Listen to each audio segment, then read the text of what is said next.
Alors, on va reprendre. Je vous ai dit tout à l'heure que je m'occupais des études sur l'islam au sein de Mission Ismeri. Ça vient de tout le travail que j'ai fait sur les origines, en fait, de l'islam. Tout un travail de découverte de ce que la recherche académique est en train d'exhumer à propos des origines de l'islam, et un travail de synthèse à ce sujet.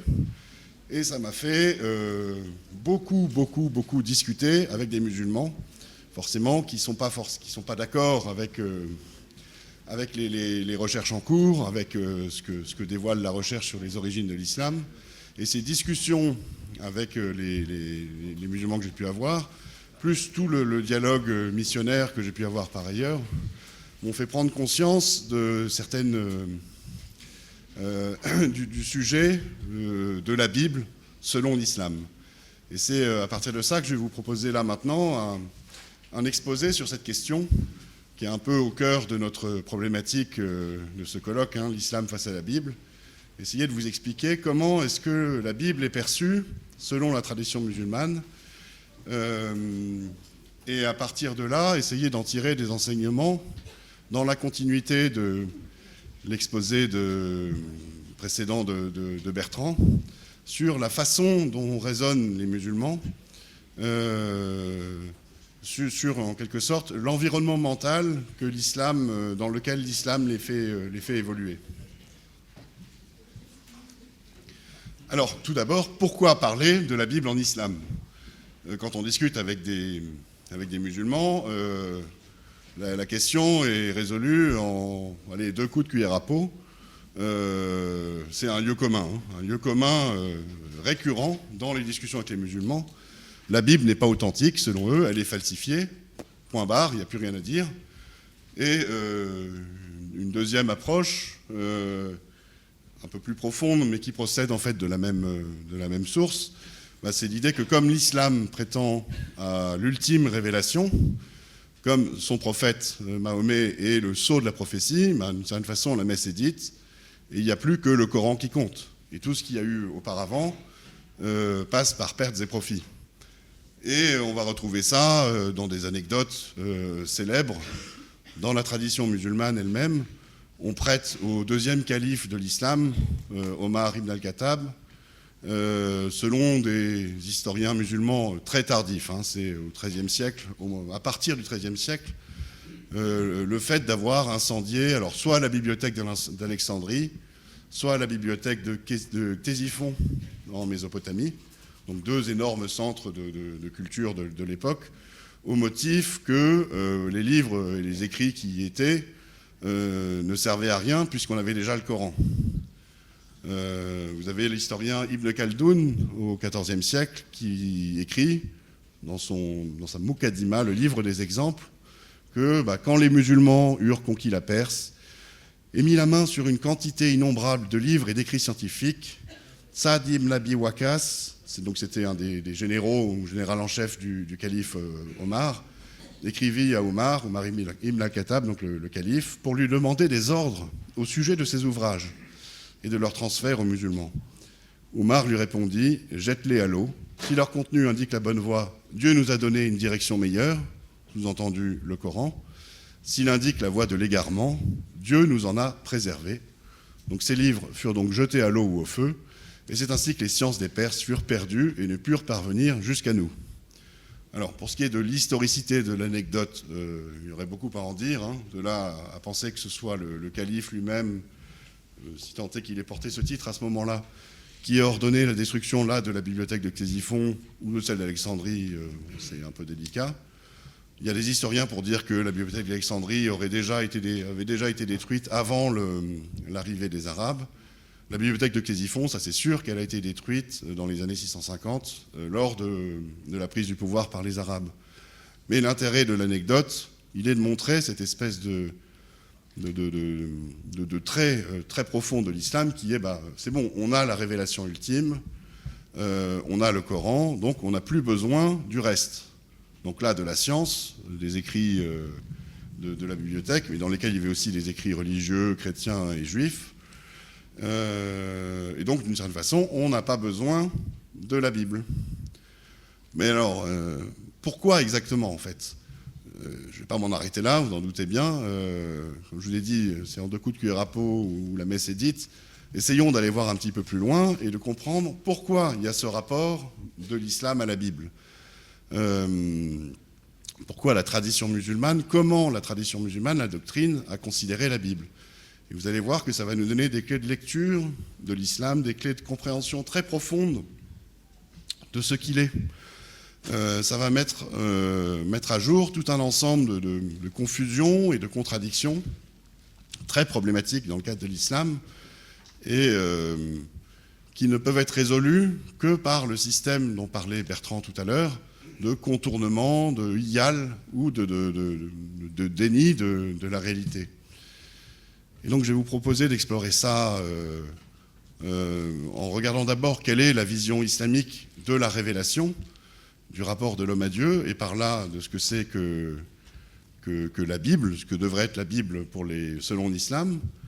On va regarder précisément ce qu'est la thématique de la falsification selon la tradition musulmane, comment les juifs et les chrétiens auraient falsifié leurs écritures. On va aller regarder plus précisément ce que dit le Coran au sujet de ces écritures et se rendre compte que, contrairement à ce que dit la tradition musulmane, il y a dans le Coran une affirmation très très forte de l'authenticité des écritures juives et chrétiennes. Et on en tirait des conclusions sur ces différentes contradictions et leur impact dans la conscience musulmane. Alors tout d'abord, sur la vision islamique de la révélation, qui nous dit, qui découle et qui fonde la vision que l'islam porte du rapport de l'homme à Dieu et de Dieu à l'homme. Ça a été évoqué un petit peu par Bertrand, mais on va aller un peu plus loin. Il faut comprendre qu'en islam, Dieu a créé les hommes pour qu'ils l'adorent exclusivement. C'est dans le Coran, Dieu dit dans le Coran, selon évidemment la lecture islamique, « Je n'ai créé les djinns », enfin on va dire les esprits, les djinns, « Je n'ai créé les djinns et les hommes que pour qu'ils m'adorent ». Et donc à partir de là se dessine l'idée qu'il y a une nature primordiale de l'homme.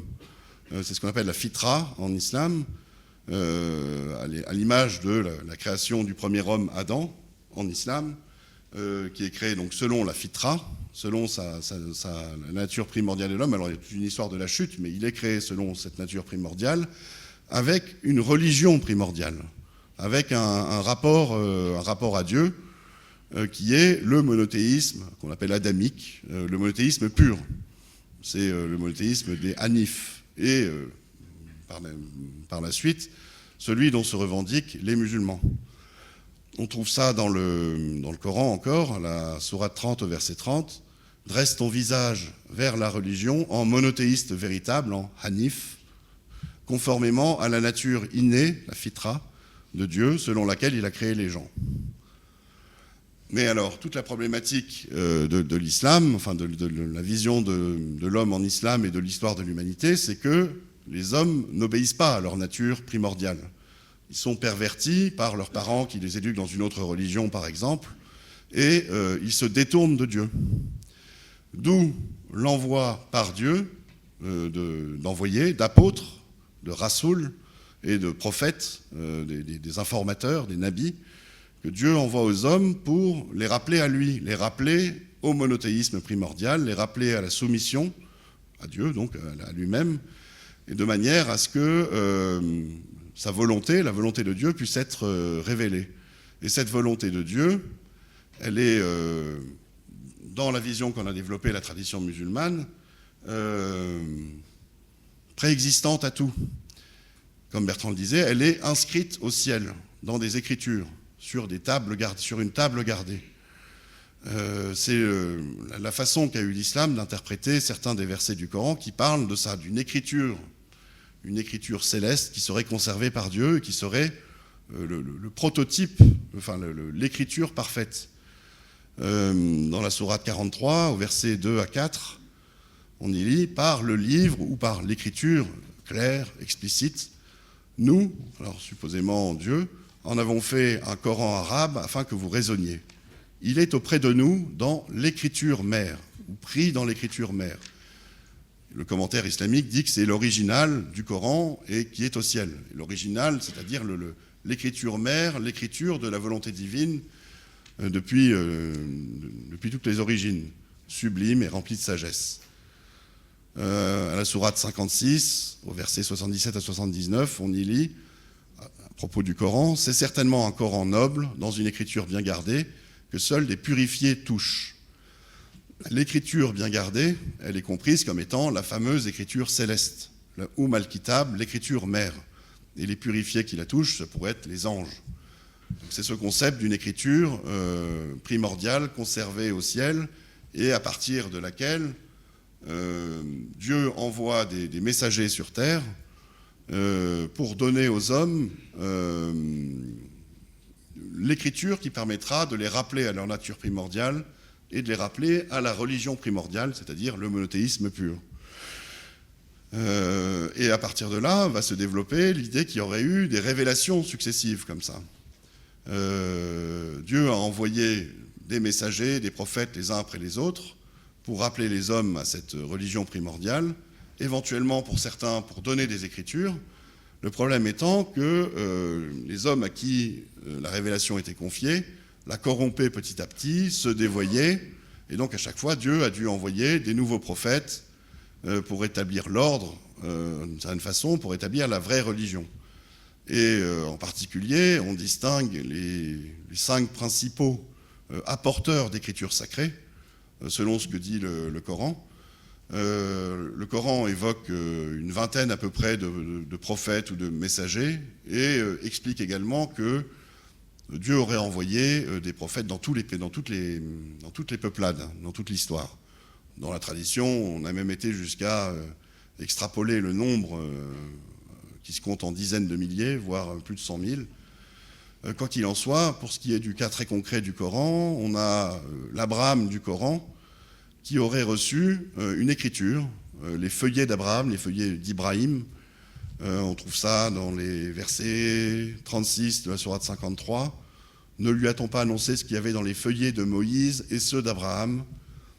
Ou verset 18 de la sourate 87. « Ceci se trouve certes dans les feuillets anciens, les feuillets d'Abraham et de Moïse. » Donc, bon, on ne sait pas très bien ce que sont ces feuillets d'Abraham. Alors il y a des chercheurs aujourd'hui qui étudient l'islam et le Coran en dehors du cadre de la tradition musulmane pour nous dire qu'il s'agirait d'apocryphes qui auraient pu circuler au 7e siècle. Quoi qu'il en soit, dans la tradition musulmane, on comprend qu'Abraham aurait reçu une écriture et qui proviendrait de l'écriture mère. De même pour Moïse en islam, qui est un personnage central dans le Coran, il est cité je crois 136 fois. Moïse reçoit une écriture islamique, la Torah islamique. On parle également des tables de la loi, des tablettes, mais en tout cas il donne la Torah islamique donc au début de ce que sera le peuple juif. David, le roi David, Daoud, donne les psaumes islamiques, qui s'appellent le Zabour en islam. On trouve ça dans différents versets, verset 55 de la sourate 17 par exemple, et à David nous avons donné le Zabour, ou verset 105, sourate 21, nous avons certes écrit dans le Zabour, après l'avoir mentionné, selon la tradition musulmane, dans sa glose, dans le livre céleste, dans l'écriture au ciel, que la terre sera héritée par mes bons serviteurs. Après Moïse et David vient le Jésus de l'islam qui lui donne l'évangile islamique, l'Injil. Dans le verset 27 de la sourate 57, il est question de tous les messagers qui ont été envoyés précédemment. Et Dieu dit, nous les avons fait suivre de Jésus, fils de Marie, et lui avons apporté l'Injil, l'évangile, et mis dans les cœurs de ceux qui le suivirent, douceur et mansuétude. Et puis bien évidemment, vient après le prophète de l'islam, Mahomet, Muhammad en arabe, qui donne le Coran. Et donc c'est l'ultime prophète, on parle de lui comme étant le sceau de la révélation. C'est comme ça que le Coran le dirait, ou la lecture islamique du Coran le comprend, au verset 40 de la sourate 33. Muhammad n'a jamais été le père d'un de vos hommes, mais le messager de Dieu, et le dernier des prophètes, Khatama al-Nabiyya, qui donne donc le Coran, l'ultime écriture, la vraie religion à l'humanité, Et donc enfin, on revient à la religion primordiale, au monothéisme pur. Et donc l'islam, qui découlerait du Coran et puis de la tradition, à partir du modèle de Mahomet, se veut être le rappel et une sorte de perfectionnement même de cette religion primordiale, telle que Dieu l'a voulu et telle que Dieu l'a révélée directement.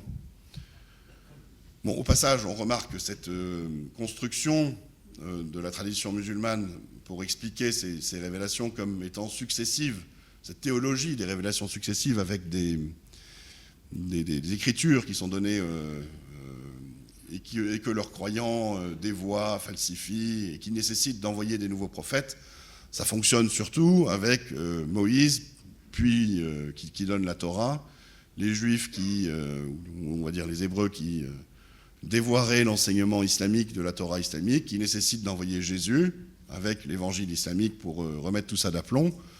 Mais ça ne marche pas non plus. Les chrétiens se seraient dévoyés et auraient falsifié leurs écritures et qui nécessitent l'envoi de Mahomet.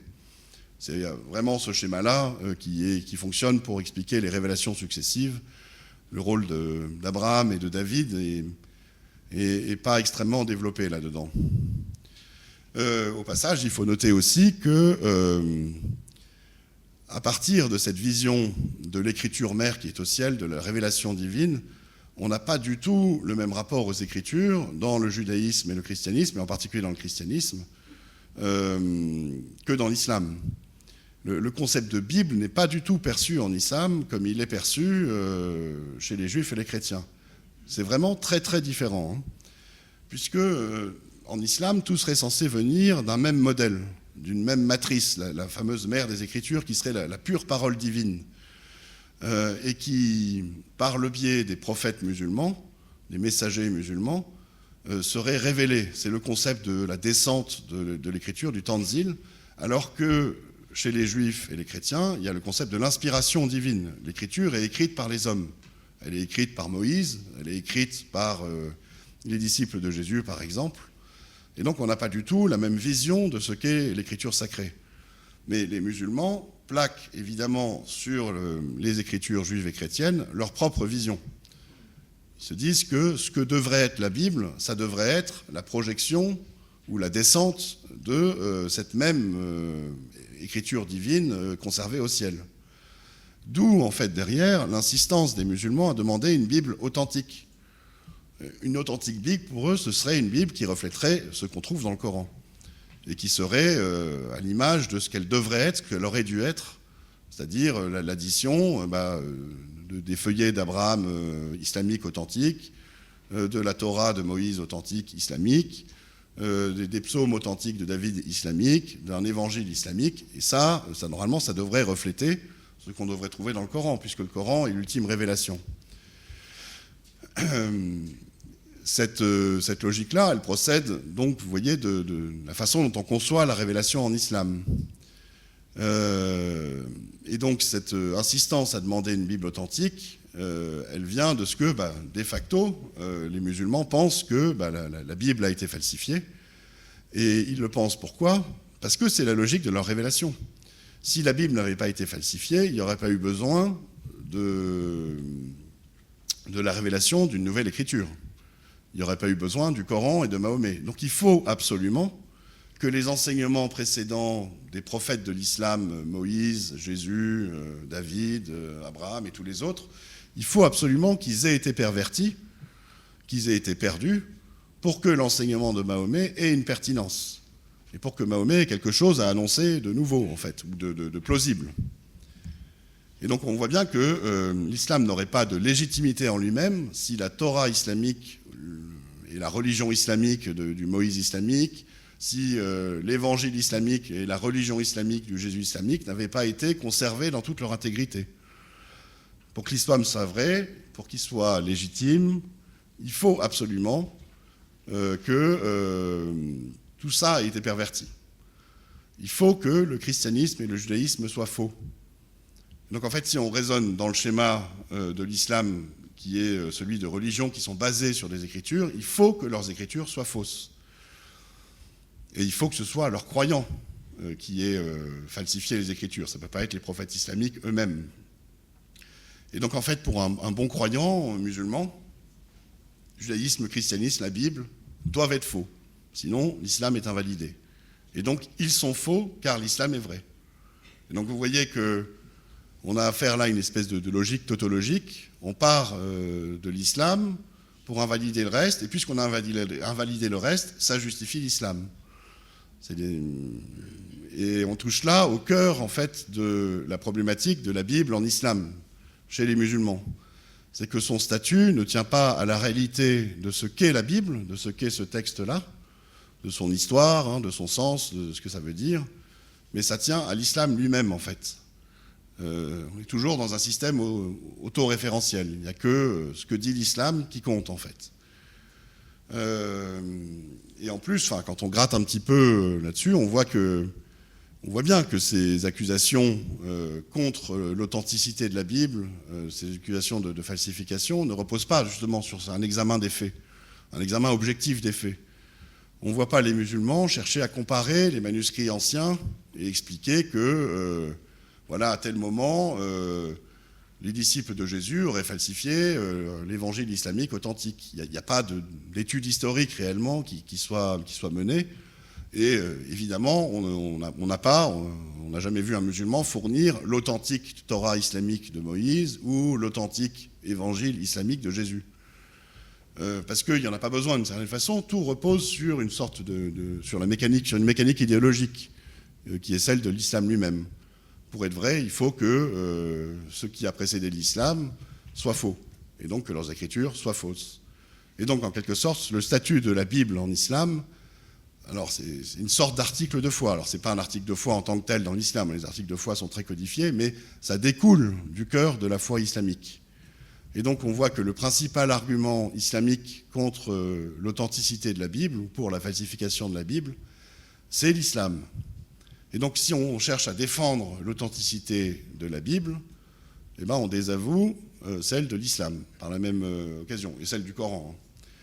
Et donc, on voit que quand on commence à se lancer dans des débats avec des musulmans sur cette question-là, on est sur un terrain un peu marécageux, tout est vicié depuis le début, tout est biaisé, parce que pour un musulman croyant, on ne va pas raisonner à partir des faits, lui va raisonner uniquement à partir de sa foi islamique. Il ne va pas procéder à un examen objectif des textes anciens, et quand même il pourrait se lancer dans l'exercice, ce qui va prévaloir chez lui, c'est sa foi islamique qui lui fait croire de toute force qu'il passe dans cet environnement mental, pour reprendre les explications de Bertrand précédemment, dans cet environnement mental où forcément, la Bible doit être fausse, doit avoir été falsifiée. Et dans une logique tautologique, on va chercher des arguments simples comme ça. La preuve que la Bible est falsifiée, c'est que Dieu a envoyé un nouveau livre, le Coran. Donc c'est bien la preuve que ceux d'avant étaient falsifiés. Vous voyez, on est toujours dans des logiques, dans les tautologies en fait, avec des argumentations qui reposent sur l'islam uniquement, qui sont complètement islamo-centrées, et qui ne vont pas chercher à aller voir au-delà. On ne va pas aller contester, par exemple, la réception de nouvelles écritures sacrées dans d'autres religions après l'islam. Il y en a eu. Si je prends par exemple les Mormons aux États-Unis, ils prétendent avoir des écritures sacrées reçues par l'intervention d'un ange d'ailleurs auprès d'un prophète au XIXe siècle. Mais ça ne rentre pas dans le schéma de l'islam. D'une certaine manière, l'islam se positionne par rapport à ce qu'il a précédé, pas vraiment par rapport à ce qu'il suit. Donc vous voyez la mécanique idéologique qui enferme un peu les musulmans et qui les oblige à penser que la Bible est fausse. Et à partir de là, à partir de cette mécanique idéologique, la tradition musulmane a cherché des justifications dans le texte coranique lui-même et a développé très fortement cette thématique de la falsification des Écritures par les Juifs et les chrétiens. Et de fait, quand on lit le texte coranique, et en particulier quand on le lit selon les indications données par la tradition musulmane, on y voit quand même beaucoup d'accusations portées envers ceux qui sont appelés les gens du livre ou les gens de l'écriture, qui sont compris selon la tradition musulmane comme étant les juifs ou les chrétiens, et parfois, selon le contexte, quand ça arrange le sens du verset, éventuellement les musulmans. Donc ces gens du livre, en tant qu'ils sont les détenteurs de l'écriture qui normalement vient du ciel, de la matrice primordiale, de l'écriture mère au ciel, Ils sont accusés d'avoir ignoré la prophétie du prophète de l'islam, de Mahomet, d'avoir ignoré notamment que sa venue aurait été annoncée dans la Torah islamique et dans l'évangile islamique. Donc ils sont accusés d'être de mauvaise foi, d'être de mauvais croyants, donc d'avoir falsifié leurs écritures.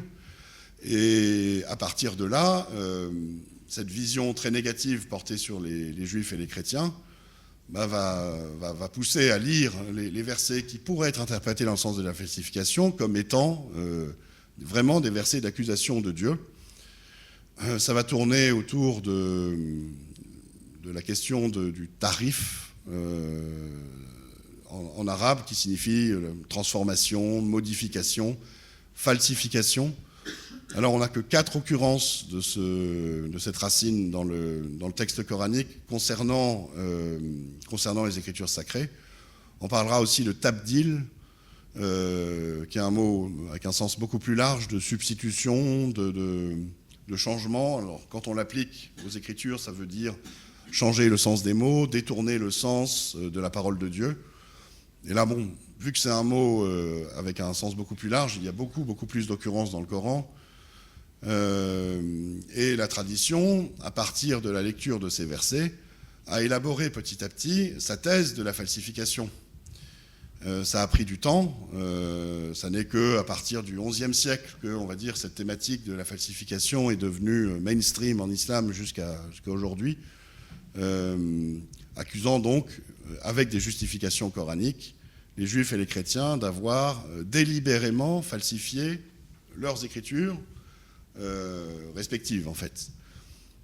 Dans les justifications apportées par les savants de l'islam qui ont élaboré cette tradition, certains ont essayé de trouver des justifications même en dehors du Coran, en expliquant par exemple que la mise par écrit de la tradition orale juive, qui va donner les Talmuds, pourrait être considérée justement comme un ajout non autorisé aux écritures sacrées, et que ce serait une des choses que dénoncerait le Coran. Et que ça procéderait donc de la falsification de leurs écritures auxquelles se seraient livrés les Juifs. Et de même, alors là c'est un peu plus cauteleux, pour ce qui serait des textes chrétiens législatifs ou du droit canon qui auraient été ajoutés. Bon, en tout cas, c'est ce qu'on retrouve chez certains savants de l'islam. Quoi qu'il en soit, on comprend aussi que cette thématique de la falsification, son développement dans la tradition musulmane a permis de résoudre certains problèmes qui étaient posés par le Coran lui-même, en fait. Déjà, ça permet d'expliquer pourquoi est-ce qu'il y a une telle similitude entre la Bible et le Coran. Ça permet de l'expliquer de manière islamique. Pourquoi est-ce qu'on va retrouver des personnages qui se ressemblent vraiment beaucoup dans la Bible et dans le Coran? On va retrouver un Jésus islamique et un Jésus dans la Bible, Moïse, Abraham et ainsi de suite. Mais alors attention, ce ne sont pas exactement les mêmes personnages. Si vous faites un petit tour au stand de librairie, vous y trouverez l'ouvrage de François Jourdan, je crois que c'est Dieu des chrétiens, Dieu des musulmans. François Jourdan explique très bien que l'islam n'est pas une religion biblique. C'est-à-dire que le Jésus qu'on va trouver dans la Bible n'est pas le Jésus du Coran. L'Abraham de la Bible n'est pas l'Abraham du Coran. Et les musulmans vont l'expliquer assez facilement en disant c'est parce que les chrétiens et les juifs ont falsifié leurs écritures. Sinon, on retrouverait dans la Bible le même Jésus que dans le Coran, et le même Abraham que dans le Coran, et le même Moïse que dans le Coran, et ainsi de suite. Donc cette thématique de la falsification, elle permet de résoudre cette espèce de bizarrerie des écritures juives et chrétiennes qui sont si proches en apparence du Coran. Ça permet aussi de résoudre un certain complexe d'infériorité qu'on a pu constater chez certains musulmans qui voient la Bible comme étant un livre déjà beaucoup plus gros que le Coran. Grosso modo, la Bible, le Coran représente moins d'un cinquième de la Bible, 18% exactement. J'ai un ami qui a édité la Bible et le Coran et qui, en nombre de caractères, m'a dit que c'est exactement ça. Et donc, comment est-ce que c'est possible qu'une écriture tirée de la même matrice soit 5 fois plus grosse dans un cas?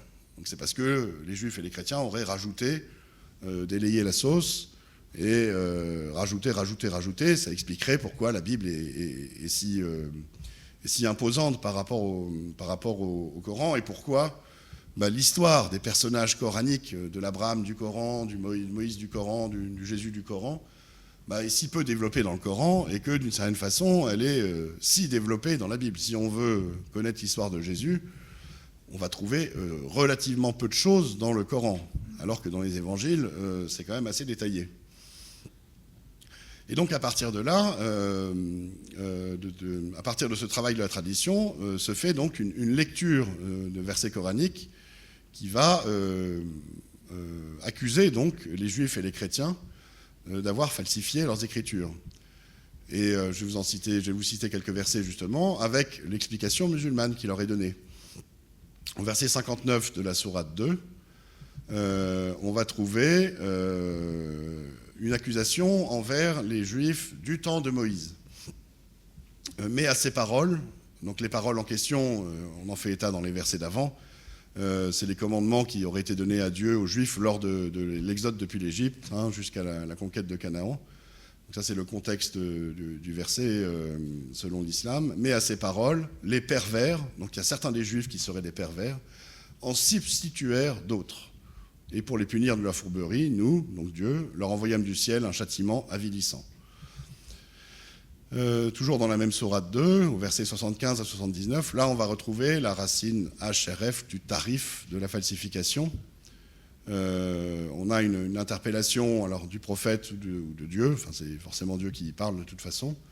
Eh bien, espérez-vous, donc vous les musulmans qui écoutez la prédication, que des pareils gens, donc qui sont censés être les juifs, si on fait référence au contexte, croient avec vous, alors qu'en fait un groupe d'entre eux, après avoir entendu et compris la parole de Dieu, la falsifia sciemment. Et quand ils rencontrent des croyants, ils disent « nous croyons », et une fois seuls entre eux, ils disent « allez-vous leur confier, donc aux musulmans, ce que Dieu vous a révélé pour leur fournir ainsi un argument contre vous devant votre Seigneur? Êtes-vous donc dépourvus de raison? Et quoi? Ces gens ne savent-ils pas qu'en vérité, Dieu sait ce qu'ils cachent et ce qu'ils divulguent? Il y a parmi eux des illettrés qui ne savent rien de l'Écriture, hormis des prétentions, ils ne font que des conjectures. Malheur donc à ceux qui, de leurs propres mains, écrivent l'Écriture, puis disent « ceci vient de Dieu pour en tirer un vil profit ». Là, c'est assez détaillé comme accusation de falsification. On va au-delà de la falsification, on va même là dans l'accusation d'avoir écrit des écritures supplémentaires et d'avoir fait passer ça pour de l'écriture divine. Au verset 78 de la sourate 3, on fait référence là, alors non plus aux seuls juifs, mais aux gens de l'écriture, aux gens du livre. Il y a parmi eux, donc ça fait référence au verset qui précède, certains qui roulent leur langue en lisant le livre, l'écriture, donc puisqu'il s'agit des gens du livre, juifs et chrétiens, c'est la Torah et l'Évangile, pour vous faire croire que cela provient de l'Écriture, alors qu'il n'est point de l'Écriture. Et ils disent « ceci vient de Dieu », alors que cela ne vient pas de Dieu. Ils disent sciemment des mensonges contre Dieu. Et on a d'autres versets encore, 46 de la sourate 4. Il en est parmi les Juifs qui détournent, là c'est la racine HRF, donc le tarif, la falsification, qui détournent les mots de leur sens, donc qui falsifient le sens des mots.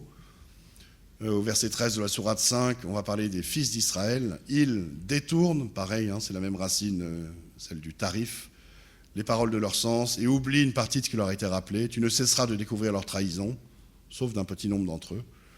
Verset 41 de la sourate 5, Dieu s'adresse directement à son prophète Mahomet, ô messager, que ne t'afflige point ceux qui concourent en mécréance, et ainsi de suite. Ils déforment, ils falsifient, donc la même racine, le sens des mots, une fois bien établi. Grosso modo, il se livre à des interprétations hors contexte. Et au verset 162 de la sourate 7, ce sera la fin de ma petite sélection de versets, mais là vous avez dans cette sélection tous les versets avec la mention de la falsification, du tarif. Puis, donc au verset 162 de la sourate 7, puis les injustes parmi eux, les 12 tribus, changèrent en une autre la parole qui leur était dite. Et on voit que dans l'ensemble, ce n'est pas une sélection arbitraire que j'ai faite là, comme je vous l'ai dit, c'est l'ensemble des versets qui concernent la falsification. Dans l'ensemble, c'est spécialement les Juifs qui sont visés par le Coran, par ces accusations de falsification. Et la seule accusation envers les chrétiens, elle tient que dans le verset, elle n'est que dans le verset 78 de la sourate 3, qui disait « Il y en a parmi eux, donc les gens du livre, qui roulent leur langue en lisant le livre, et ainsi de suite, pour vous faire croire que ça va provenir de l'écriture alors que ce n'est point de l'écriture. » Les chrétiens sont accusés que dans la mesure où on les inclut dans les gens du livre. Sinon, c'est uniquement les juifs, et l'accusation envers les juifs, elle est martelée. Et de fait, on peut donner un certain crédit à ces accusations de falsification ou d'adjonction d'écriture sacrée par les juifs eux-mêmes, puisque, on le sait, et ça a été développé aussi dans la tradition musulmane, les juifs ont développé la Torah orale comme une écriture sacrée qu'ils ont fini par mettre par écrit à partir du 3e, 4e, 5e siècle et au-delà, pour donner les Talmuds de Babylone et de Jérusalem. Et de fait, ça ressemble quand même beaucoup à l'accusation que je vous avais lue là, dans le verset 79 de la sourate 2. « Malheur donc à ceux qui de leurs propres mains écrivent l'écriture, puis qui disent « Ceci vient de Dieu ». Également, on peut voir cette accusation, on peut donner un crédit historique aussi à cette accusation. Pour ce qui est des juifs rabbiniques, donc l'évolution du judaïsme après le 1er siècle, dans leur refus, puisque le rabbinisme se fonde en partie là-dessus, dans leur refus de considérer Jésus comme le Messie d'Israël annoncé dans les Écritures. Il y a quand même foule de prophéties qui pointent assez précisément Jésus. Il y a en particulier la prophétie de Daniel. Et je vous recommande l'ouvrage « Jésus et Mahomet » dans la bibliothèque, enfin dans le stand de librairie, où vous trouverez à la fin une liste justement de prophéties de l'Ancien Testament, que ce soit dans la Torah ou chez les prophètes ou dans les psaumes, qui pointent assez précisément la venue de Jésus. Et c'est ça que l'on pourrait voir dans le texte coranique comme le reproche qui est fait aux Juifs. Ils détournent le sens des mots pour ne pas avoir à considérer en face que leur propre texte annoncerait la venue de Jésus. Mais l'accusation vis-à-vis des chrétiens de falsification, elle est beaucoup plus difficile à établir d'un point de vue historique, voire même impossible, ça ne tient pas. Expliquer que le droit canon et les textes législatifs chrétiens, je ne sais pas moi, des textes de concile ou autres, seraient mis à équivalence des écritures sacrées, c'est pas vrai. La question en fait se pose, mais bon, ce sera pour... c'est pas exactement le sujet de cette conférence-là, de savoir si les gens de l'écriture, qui sont désignés dans le verset 78, la sourate 3, est-ce que ça comprend les chrétiens ou est-ce que ça désigne uniquement les juifs ? Quoi qu'il en soit, même si on ne peut pas expliquer les choses au point de vue historique, même si le Coran est quand même assez limité pour ce qui est d'accuser les chrétiens d'avoir falsifié leurs écritures, on va quand même considérer que le Coran unanimement condamne les chrétiens parce qu'ils ont falsifié leur écriture. Même si le texte, au final, je vous l'ai dit, est assez ambigu et assez peu explicite sur le sujet, quoi. Mais il y a une telle force de l'imprégnation du discours islamique qu'on va même passer au-dessus de la littéralité du texte. On ne peut pas penser de toute façon en islam, d'une certaine façon, en dehors des clous. Il faut penser dans les catégories de ce qui est permis, du halal, et il est interdit de s'aventurer dans ce qui est interdit, dans le haram. Et donc à partir de là, même si ce qu'on pense n'est pas justifié, on va quand même le justifier, avec des fantasmes de réalité en fait. Et c'est comme ça qu'on va pouvoir expliquer ce qui ne colle pas avec la réalité, ou contourner la réalité pour pouvoir l'expliquer autrement.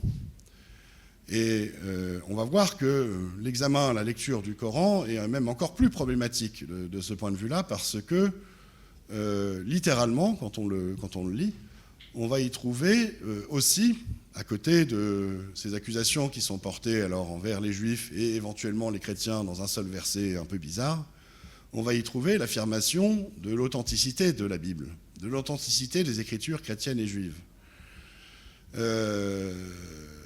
Et ça, c'est vraiment une sorte de contradiction fondamentale qui est très délicate à manier, très délicate à comprendre, et on va voir que ça a un effet, ça va avoir un effet dans la conscience musulmane. On a vraiment des dizaines de versets, je ne les ai pas tous notés, qui valident l'authenticité de la Bible.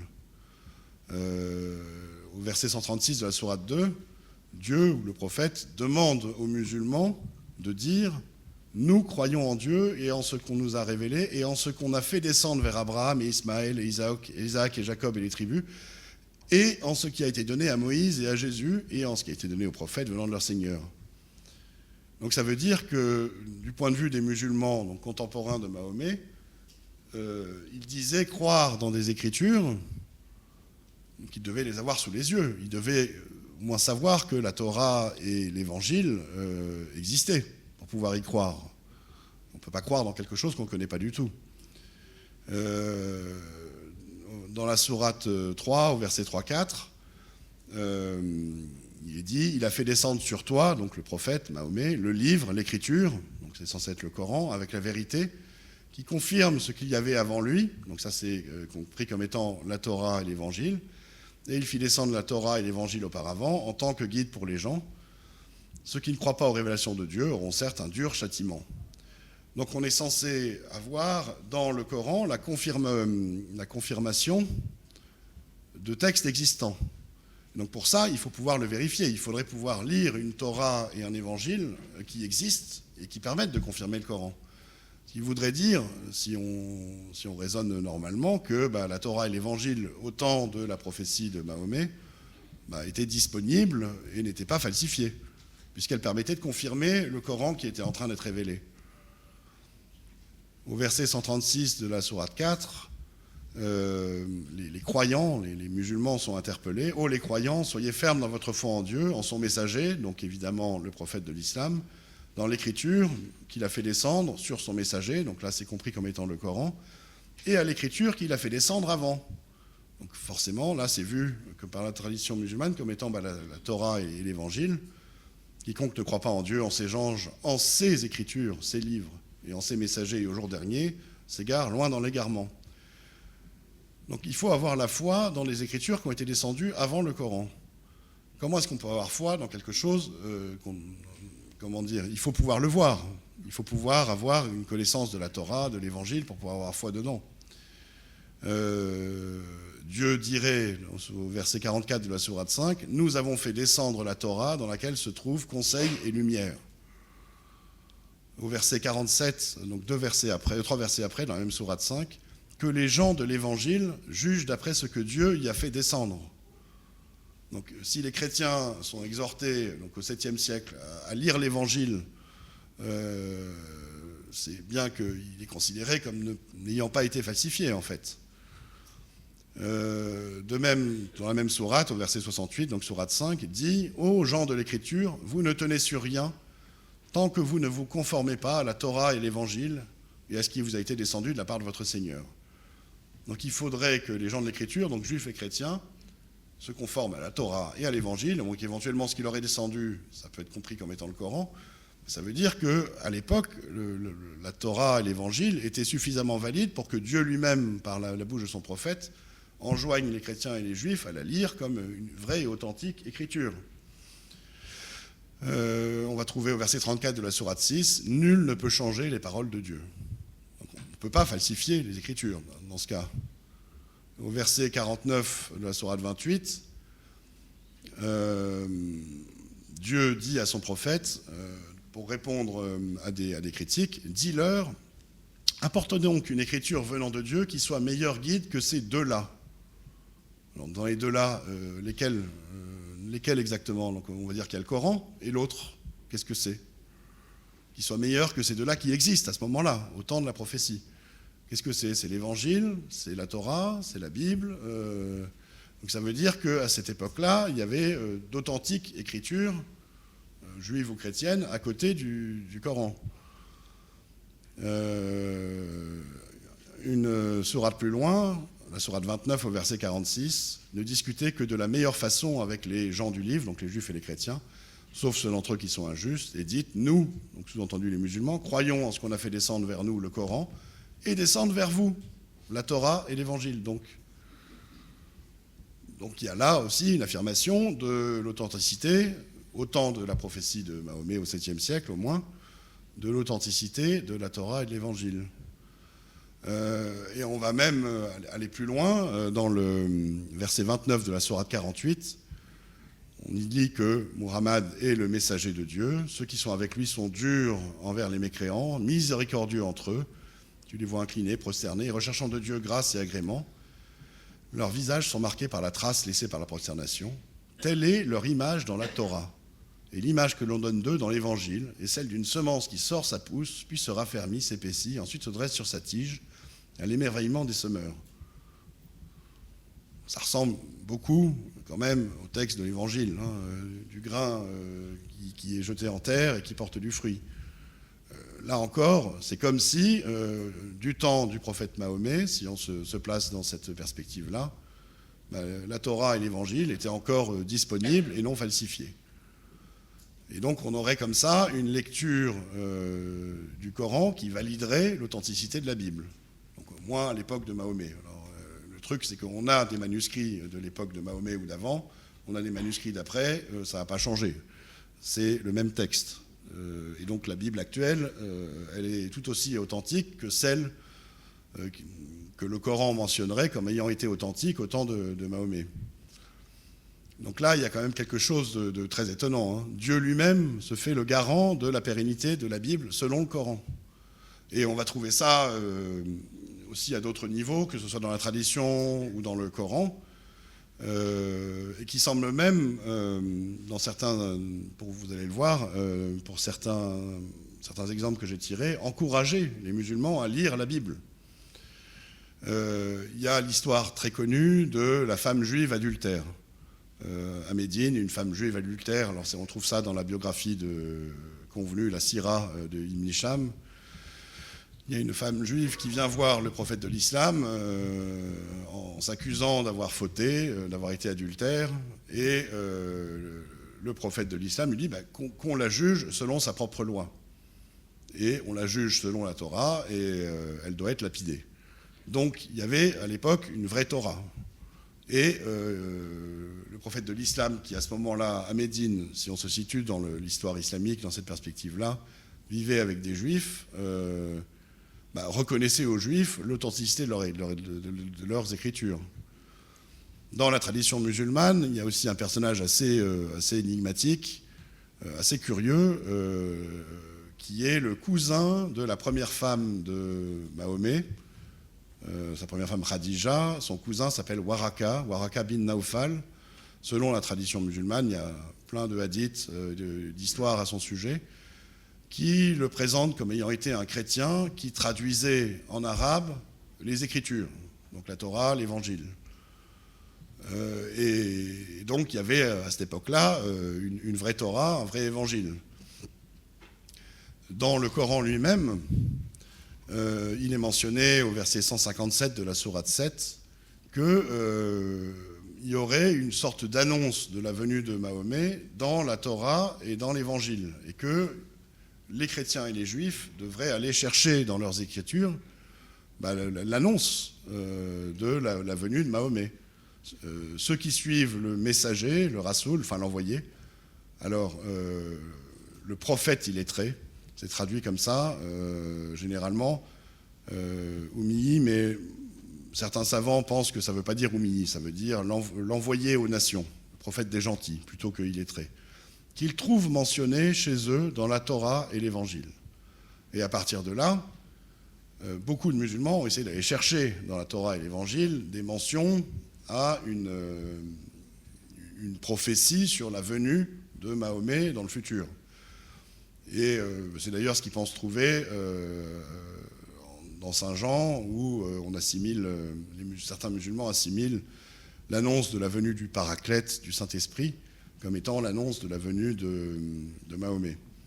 Notamment parce qu'il y a un verset un peu tendancieux du point de vue de son authenticité, pour le coup, un verset dans le Coran, le verset 6 de la sourate 61, qui fait dire à Jésus, ô fils d'Israël, je suis vraiment l'envoyé de Dieu, envoyé à vous, confirmateur de ce qui dans la Torah est antérieur à moi, annonciateur d'un messager à venir après moi dont le nom sera Ahmad, ce qui permet de coller exactement, ou plus ou moins de façon pas exacte, mais de coller plus ou moins à l'annonce du Paraclète dans l'évangile de Saint Jean.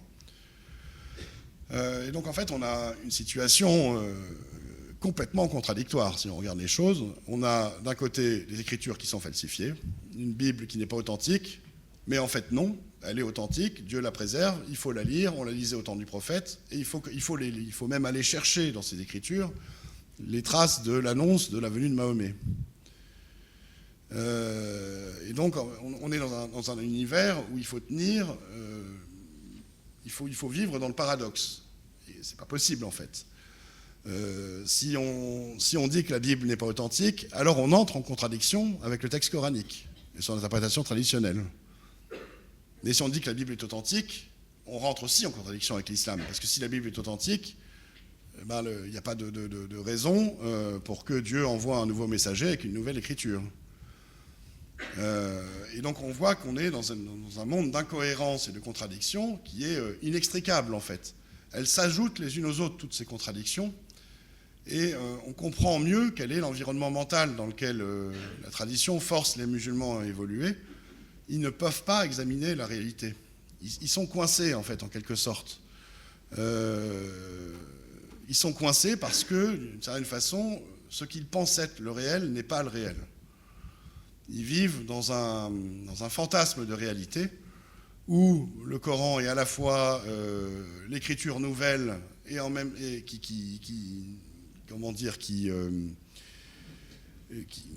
qui est justifié par le fait que les écritures précédentes ont été falsifiées, et en même temps, ces écritures n'ont pas été falsifiées.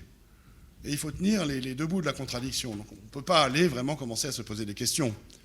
Il faut d'une certaine façon s'abstenir de réfléchir. Sans ça, la raison se détruit en fait. Et ça va même encore au-delà, parce que ces contradictions, elles continuent. Et de fait, cette interdiction qui est faite à la raison de pouvoir se manifester en islam, c'est très caractéristique de cet environnement mental. Et c'est ce à quoi, rien qu'en étudiant cette thématique de la Bible en islam, on aboutit. Et ça n'est qu'une des thématiques de l'islam. On pourrait voir des contradictions comme ça dans bien d'autres sujets.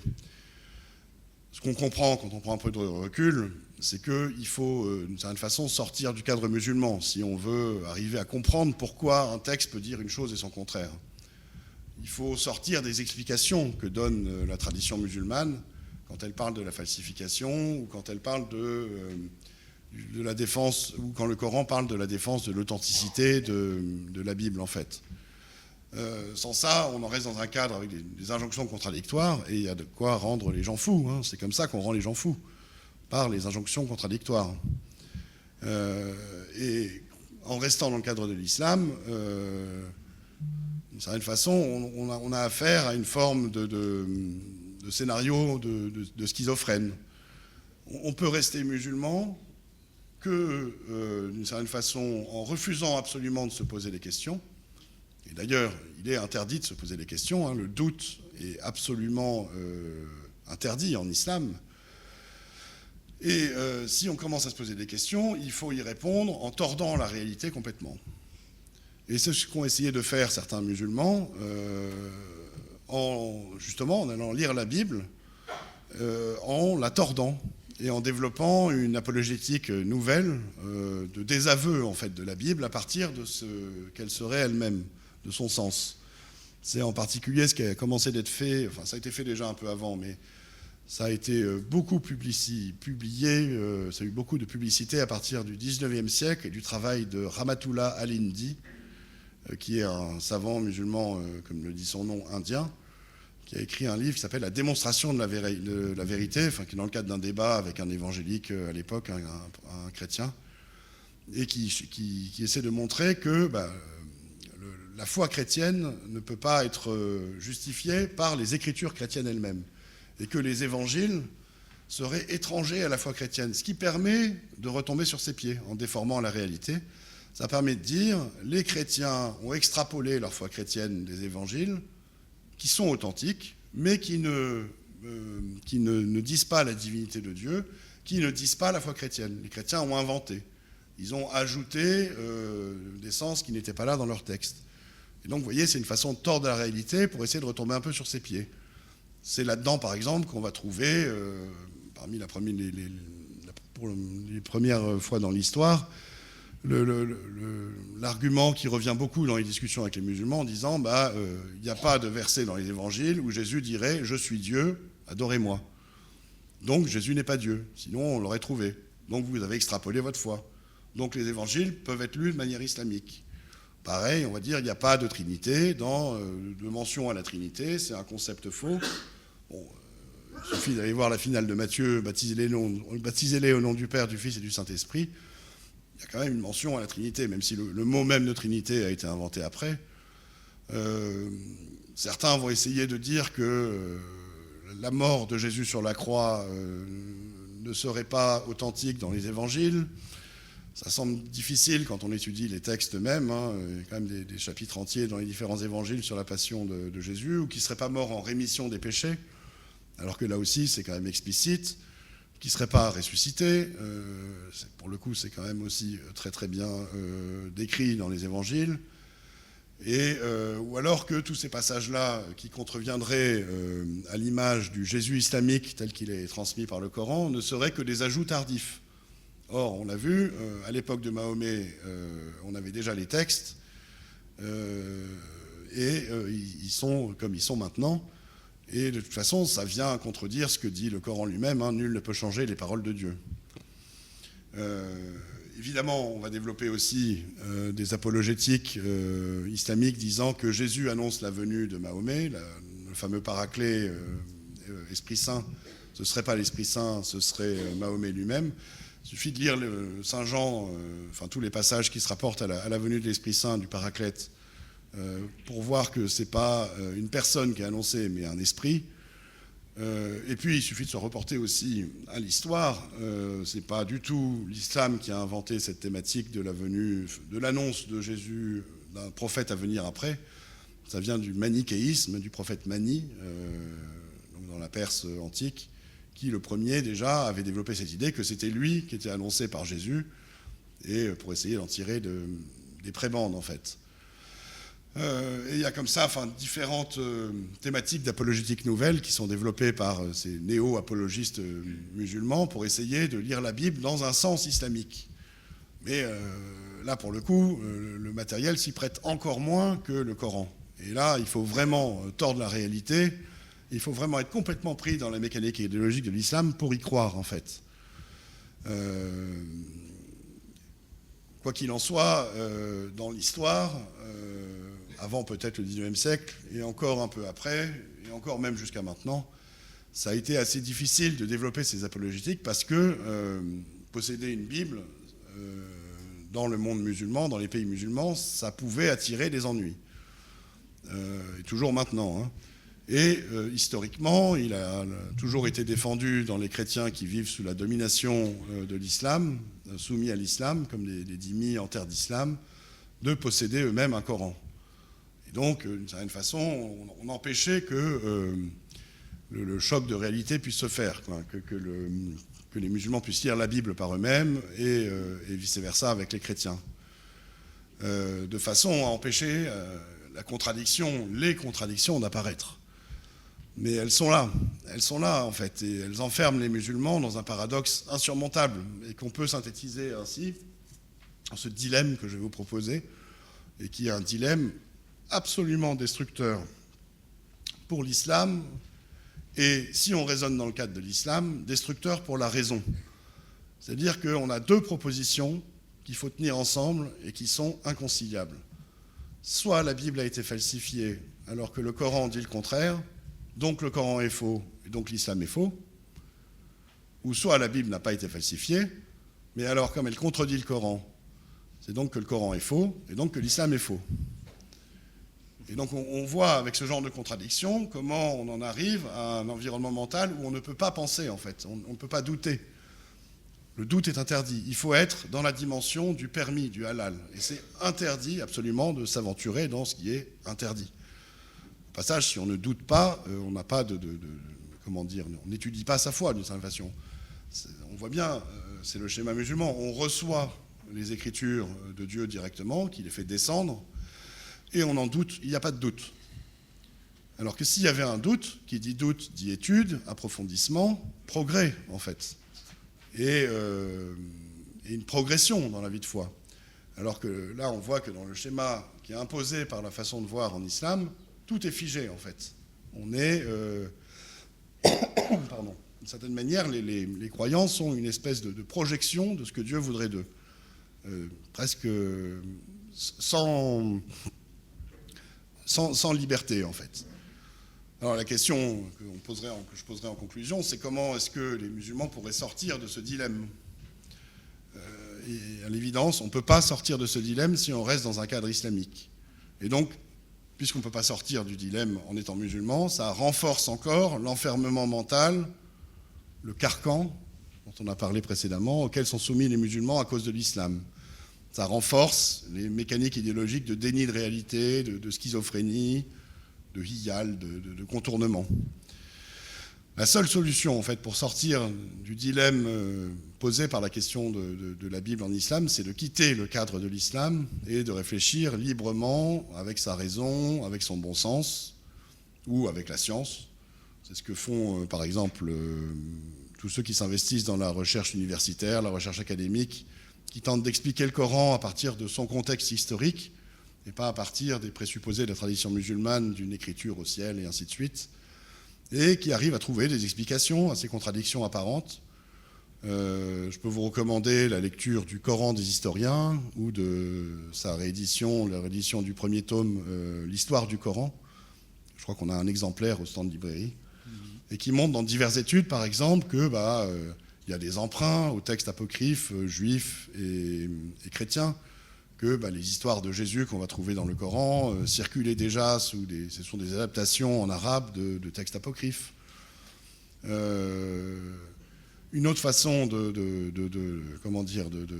réfléchir librement, c'est ce que font certains chrétiens issus de l'islam, certains convertis qui ont quitté l'islam. Et là, je vous renverrai au cas emblématique de Joseph Fadel. Vous trouverez aussi son témoignage, Le prix à payer, au stand de librairie, où c'est en cherchant à comprendre ce qu'était vraiment le Coran que petit à petit, il a fini par quitter l'islam en se rendant compte de ses contradictions. Et ce qui est intéressant avec lui, c'est qu'il poursuit ce travail d'étude du Coran et de dialogue avec les musulmans, et qu'il explique que tant qu'un musulman reste en quelque sorte enfermé dans son schéma mental, il ne peut pas vraiment lire la Bible, en fait. Il avait fait l'expérience de donner les évangiles à un ami musulman, qui lui a rendu quelques jours après en disant « C'est très bien ton livre, j'ai tout lu, mais c'est un conte pour enfants ». Alors lui, il pensait que ça le toucherait et que des choses pourraient en sortir. Et il a bien compris qu'en fait, tant qu'un musulman reste enfermé dans son schéma, il ne peut pas voir la réalité de la Bible pour ce qu'elle est, en fait, d'une certaine manière. Et donc, il faut ouvrir, en quelque sorte, la carapace, où il faut sortir un petit peu de ce dilemme.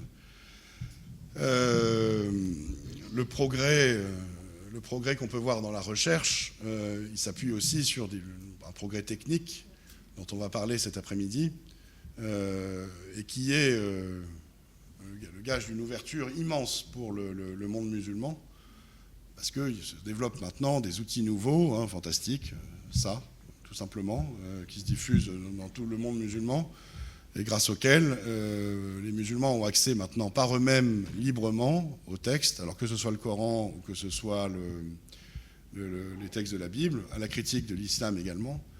Et ça change complètement la donne. Mais ça, on va voir ça cet après-midi. Et donc, je vais m'en arrêter là pour cette présentation sur la Bible dans la tradition musulmane. Merci beaucoup.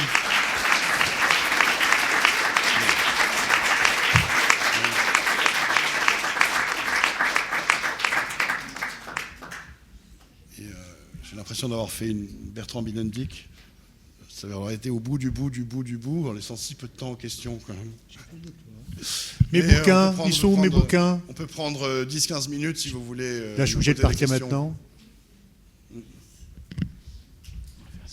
Il y a un micro qui circule. Idéalement, il faut poser les questions au micro parce que ça permet comme ça. Les interventions sont enregistrées en fait. Et on montrera ça et ce sera diffusé après sur nos chaînes YouTube et autres. Oui, j'aurais une question de nature scientifique, entre guillemets. Est-ce que d'après le Coran, la Terre est plate ? Dans un sens, oui. Mais la question, elle est... oui, enfin, il y a plusieurs versets dans le Coran qui parlent de la terre qui est étalée comme un tapis. Il y a le concept de Qibla aussi, qui n'a cours que dans une géographie euclidienne, dans un plan, et pas à la surface d'un globe. Mais il ne faut pas accabler le texte coranique là-dessus, parce que ça reflète les visions de ceux qui l'ont écrit. Et on va trouver ça ailleurs. La question, elle est que si on dit que c'est Dieu qui l'a écrit, que ça vient de l'écriture sacrée, de la mère des écritures au ciel, évidemment, sur la terre étalée comme un tapis, je peux vous trouver ça rapidement. On en discutera à la pause café. Ça veut dire que Dieu ne savait pas que la terre était ronde. Ben justement, voilà, oui. Voilà, si on le prend comme ça, quoi. On accepte la métaphore. Le tapis, c'est la beauté, c'est Non, il y a la notion de mettre à plat. C'est pas qu'une métaphore. Mais ça se comprend, ça se voit aussi, par exemple, dans la question du ramadan. Le ramadan ne peut pas avoir cours quand on est au pôle Nord, où il fait nuit pendant 6 mois, par exemple. Donc ça montre bien qu'on ne réfléchit pas dans un environnement de terre... mais c'est la façon dont réfléchissaient beaucoup d'hommes à cette époque-là. Il ne faut pas... Voilà, verset 19 de la sourate 15, « Quant à la terre, nous l'avons étalée comme un tapis, donc. Ils ont placé des montagnes, ils ont fait pousser toutes choses harmonieusement proportionnées. » 15-19. Oui, merci. Est-ce que je peux vous poser la question suivante ? Sauf erreur, quand les textes qui vont devenir le Coran ont été écrits, il n'y avait pas de voyelles. Si on met les voyelles, on falsifie. Est-ce qu'on peut dire ça ?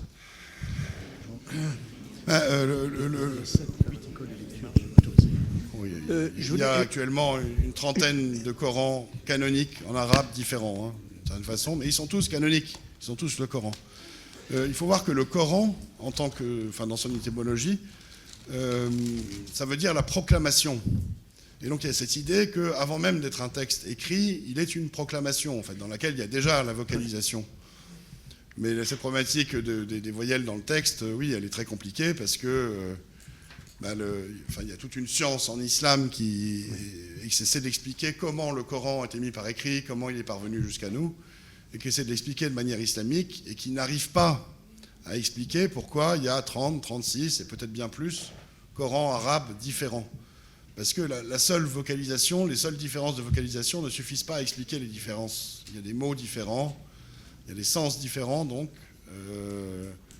Et il n'y a pas si longtemps, il y a 2 ans, il y a un des plus grands savants musulmans anglophones, Yassir Kadi, spécialiste de ce sujet de la transmission, de l'édition et de la transmission du Coran, qui a avoué publiquement, alors il pensait que ce n'était pas public, à quelqu'un, que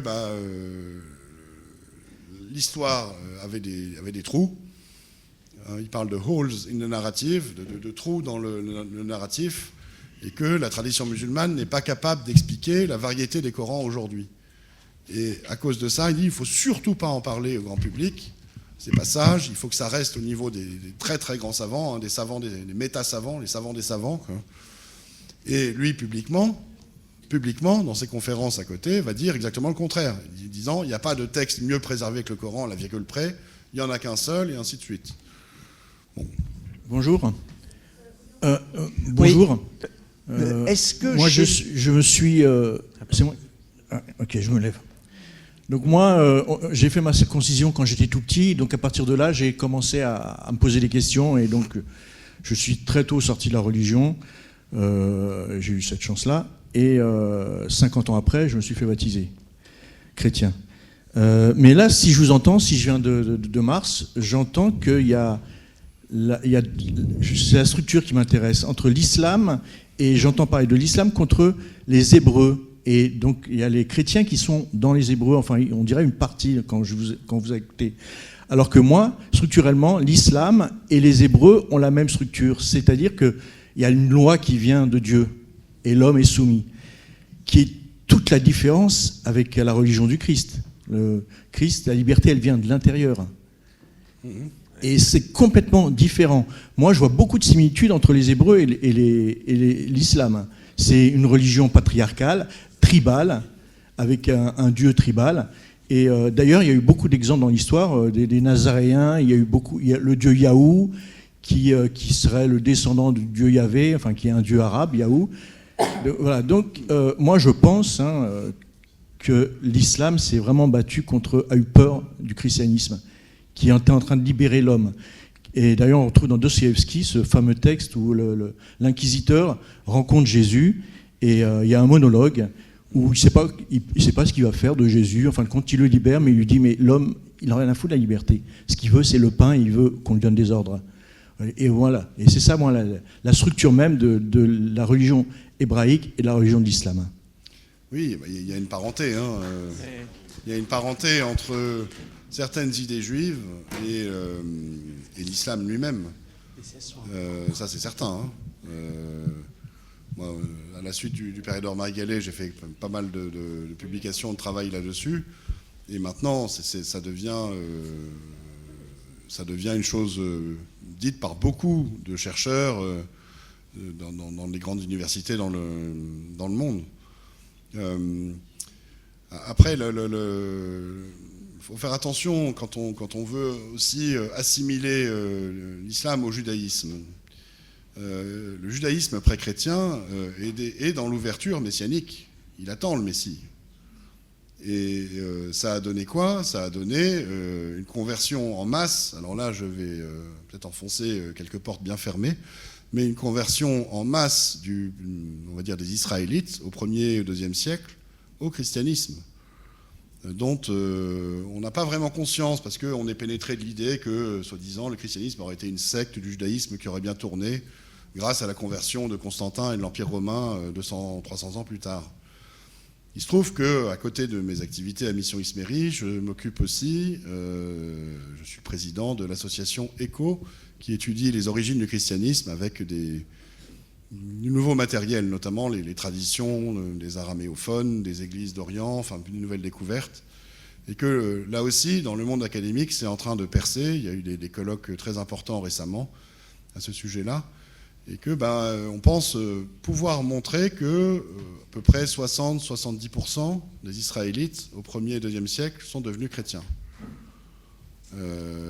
Quasiment toute la diaspora, qui correspondait à l'ensemble, à la moitié du peuple, et en Terre Sainte elle-même, de l'ordre de la moitié. Ça change complètement la vision qu'on a du judaïsme pré-chrétien. Pourquoi ils sont devenus si massivement chrétiens? C'est qu'il y avait déjà un universalisme, il y avait déjà l'ouverture vers la charité, le pardon, dans le judaïsme pré-chrétien, en fait. Et d'une certaine façon, le courant un peu dur du judaïsme qu'on va identifier avec l'islam, ce sont ceux des juifs qui ne sont pas devenus chrétiens, qui n'ont pas voulu de l'universalisme, de la charité et du pardon. Pour schématiser, c'est un peu plus compliqué que ça. Donc oui, on peut voir une parenté avec le judaïsme, mais avec un certain courant, ou avec certains courants au pluriel. Pardon. Oui, alors depuis un certain temps, depuis plusieurs années, on parle, enfin, dans certains milieux musulmans, pardon, on invoque beaucoup, on attribue plutôt la responsabilité des falsifications du Coran à Saint Paul. J'avais découvert ça dans le traité de théologie islamique de... Falsification des évangiles. Non. Oui. Oui, oui. Oui, non, vous avez dit Coran. Oui, pardon, de l'évangile. Cher Hamza Boubaker, dans son traité de théologie islamique, parle de ça. Puis, depuis que j'avais découvert ça dans ce livre, j'ai retrouvé ça sous d'autres plumes musulmanes. Mais d'où vient cette idée? Alors, si j'avais Internet, je vous retrouverais ça comme ça. C'est un théologien du 9e ou du 10e siècle, qui est très connu, qui est censé être le plus... un des super théologiens, je me demande s'il s'appelle pas... C'est pas Ibn Taymiyyah, c'est bien après. Mais s'il n'avait pas lui-même un titre un peu comme celui d'Ibn Taymiyyah, La preuve de l'islam. Et j'avais lu là-dessus, et j'avais lu surtout la pauvreté de son argumentaire sur Saint Paul. Il n'y a rien, en fait. Mais à partir de là, ça a été extrapolé, sans jeu de mots. Et bon. Mais il y a une chose qui est intéressante à voir, c'est que Saint Paul a eu une activité dans le bassin méditerranéen, mais que le christianisme s'est répandu dans le monde entier dès le 1er siècle, ou du moins dans le monde connu, jusqu'en Chine. Et les lettres de Saint Paul ne sont pas arrivées en Chine avant des siècles, ou en Inde, ou en Asie centrale. Et si Saint Paul ou les apôtres avaient dû falsifier les évangiles, il aurait fallu qu'ils puissent les falsifier dans le monde entier au même moment. Et puis, il y a un autre argument plus général qui est intéressant aussi à considérer sur la question de la falsification de la Bible, et même des évangiles aussi, c'est qu'il y a eu des divisions entre les croyants, alors, au premier chef entre les juifs non chrétiens et les juifs chrétiens, et puis ensuite entre les chrétiens dans diverses églises. Ça a été jusqu'à la guerre, à des haines tenaces. Or, ils ont conservé les mêmes textes, alors qu'ils avaient toutes les raisons de les changer. Et puis, ils ne se sont pas accusés les uns les autres d'avoir falsifié leurs textes, alors qu'ils avaient vraiment toutes les raisons de le faire, enfin, toutes les raisons fallacieuses de le faire, mais ils auraient pu les trouver, quoi. Oui, alors ça circule. Oui, s'il vous plaît, je voulais vous demander, est-ce que dans les différentes branches du chiisme, il y en a qui considèrent le Coran comme créé et non pas incréé? Ou est-ce qu'ils sont tous rattachés à la notion d'incréation du Coran? Vous savez, dans le sunnisme aussi, vous avez des musulmans dits sunnites qui croient que le Coran n'est pas... qu'il y a une médiation humaine, je veux dire, pour le faire parvenir.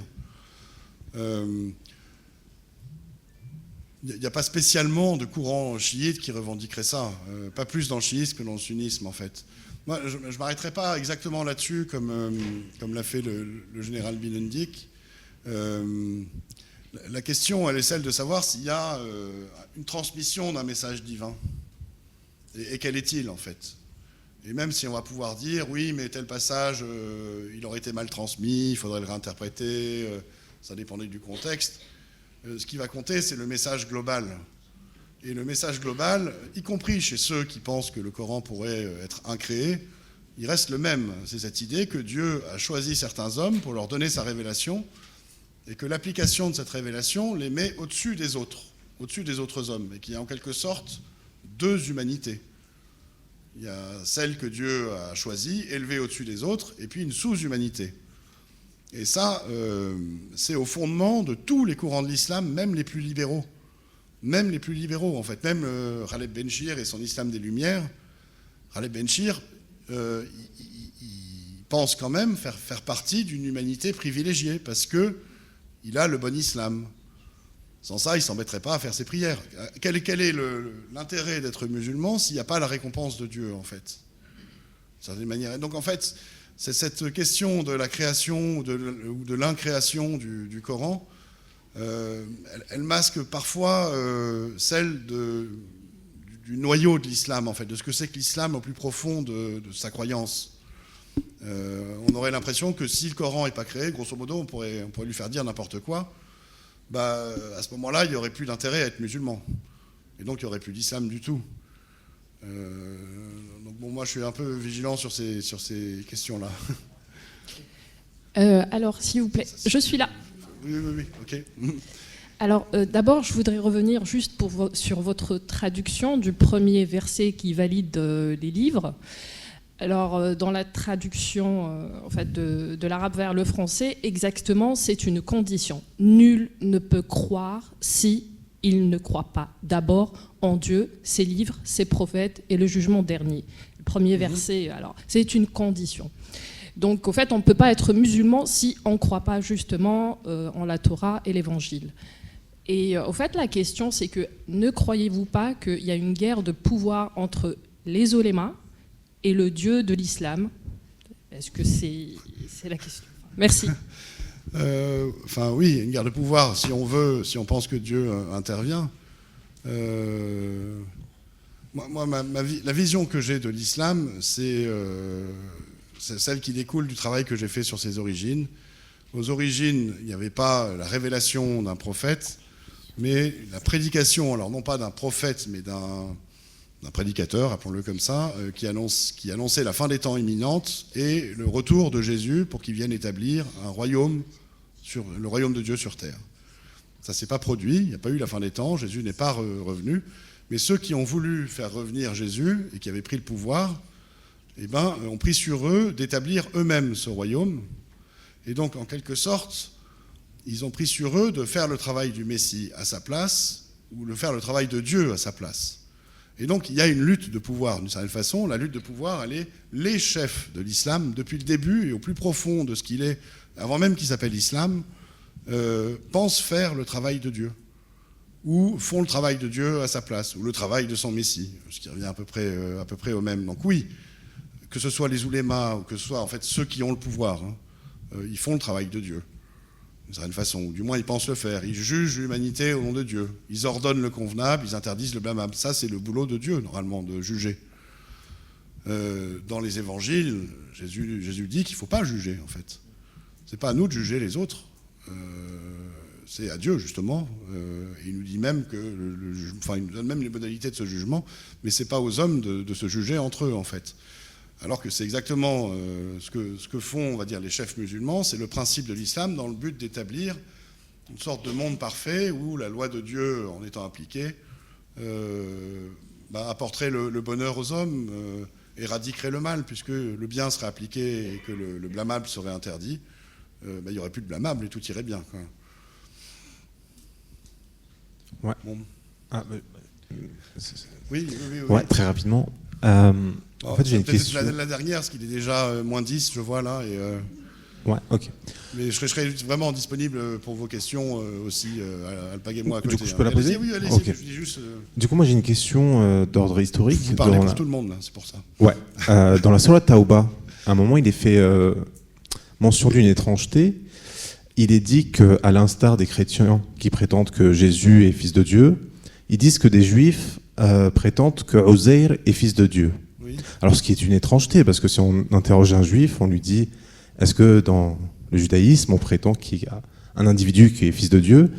Il va probablement vous répondre « C'est déjà arrivé une fois et on a fait en sorte qu'il soit crucifié. C'est Jésus. » Donc, est-ce que, historiquement, on aurait des traces d'une branche du judaïsme ou d'une secte qui était présente dans la péninsule arabique et qui soutenait ce genre de thèse, comme quoi il y avait un individu qui était fils de Dieu? Ou c'est totalement fictionnel? Pour ce qui est de Uzaïr, non, on n'a pas de traces en tant que tel. On ne sait pas très bien qui il est, Uzaïr, en plus. Il y a des savants pour l'assimiler à Esdras. Là, on est... Dans des choses bizarres du Coran. Moi, j'ai des théories pour expliquer ça. Ce sont des versets de colère, en fait, vis-à-vis non pas des chrétiens, mais des nazaréens, qui ne sont pas exactement des chrétiens dans le Coran, c'est autre chose. Mais moi, j'ai pas de traces de ça, en fait, d'un courant juif qui aurait dit que Uzaïr est fils de Dieu. Au passage, on peut noter que dans ce verset-là, c'est le ibn qui est utilisé, donc c'est-à-dire le fils, qui peut avoir donc le sens analogique de fils. Alors que bien souvent dans le Coran, dans les accusations qui sont portées envers les chrétiens, on accuse les chrétiens de dire que Jésus serait le fils walad au sens charnel, biologique de Dieu, comme Hercule est fils de Zeus, quoi, avec derrière... l'opération que vous imaginez pour le fabriquer. Et donc ça, c'est assez intéressant parce que ce verset-là, il est différent des autres qui accusent. On n'est pas dans le même registre. Parce que justement, là, quand on dit que les Nazaréens disent que Jésus, le Messie, est fils de Dieu, là, ça peut avoir le sens analogique que ça a dans le christianisme, d'ailleurs. Le christianisme, on n'a jamais dit que Jésus était le fils biologique de Dieu, au sens de Zeus et d'Hercule, contrairement justement à ce que dit le Coran. Enfin voilà, c'est quelques éléments. On en discute là-dehors. Je vais libérer les gens, il est moins 10.